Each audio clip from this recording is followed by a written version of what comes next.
Did you know that 71% of the world is made up of water?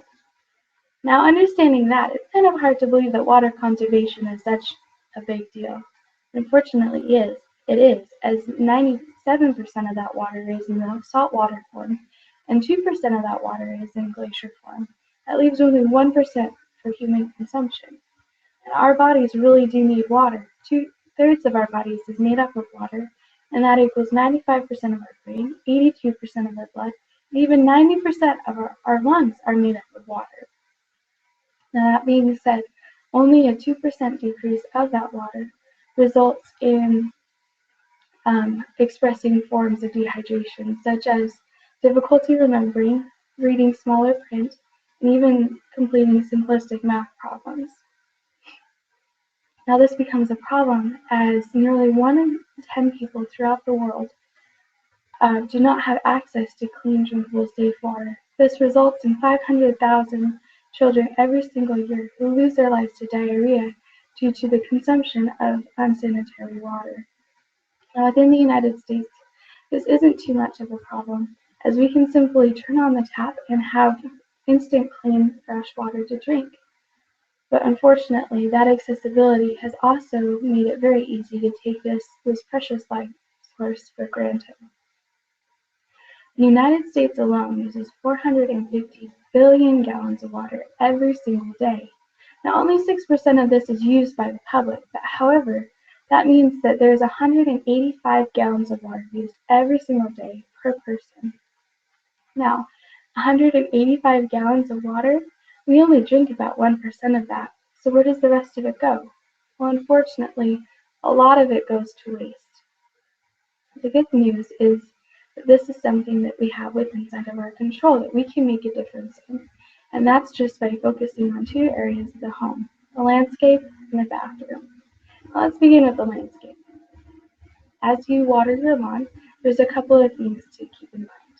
The first thing is to watch the street and the sidewalk, because we really don't need to be watering those. They don't need water to live. And so what you can do is if you notice that there is water or runoff that goes into the street or the sidewalk, you can fix that by either fixing the sprinkler heads to point in the right direction, or by limiting the amount of frequency that you water the lawn, or increasing the amount of frequency that you water the lawn by limiting the amount of time. As you water your lawn more frequently for less amount of time, especially if you have a sloped yard, this increases the amount of water that stays within the grass and it won't run off into the street or the lawn. You can also make sure that you're watering between about 4 and 6 in the morning. This is a time that there isn't really a high demand for water, and it is also a time that there is less evaporation due to the cooler temperatures that are found in the morning. You can also make sure that you water according to the weather. So if it's really hot, go ahead and water a little bit more in the morning or on those days. And then if it's rainy or cool, you can bump down the water a little bit in order to save a little bit on that water use. Now let's go ahead and move to the bathroom. Beginning with the shower, theoretically, I could ask that everybody in the audience limit their showers to 3 minutes a day. However, that would result in a drastic lifestyle for many of us. So people may try it out, but likely they would give up after a while. So instead, what I'm asking is that we limit our daily showers to 5 or 6 minutes every single day, and then we can, on occasion, have a little luxurious shower splurge. That way we are enjoying the comforts of the water that we have, but at the same time we're also being water conscientious. The other next area that I would like to discuss is the toilet. If everybody in the United States flushed one less time, then we would be saving a lake that was the size of a mile by 4 feet deep every single day. And that's just by flushing one less time. Another thing that you can do is check for a leak within your toilet. Often there will be a silent leak as water seeps from the tank into the bowl and then slowly drains away as the bowl becomes too full. To check for this, go ahead and take a couple of drops of food dye and place them inside the tank. After going back later, you can check to see if there's any color inside the bowl. If there is any color inside the bowl, you do have a leak. By simply fixing that, not only are you saving water, you're also going to be saving on your water bill.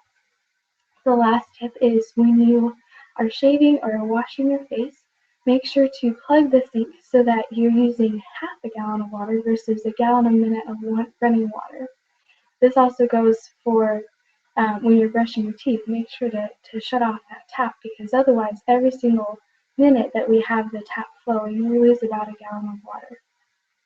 So, by simple means of like being savvy when it comes to watering the lawn, by using less water within the restroom, and also by checking for leaks, we can each make a big or large difference within the world as we save these precious resources. Thank you.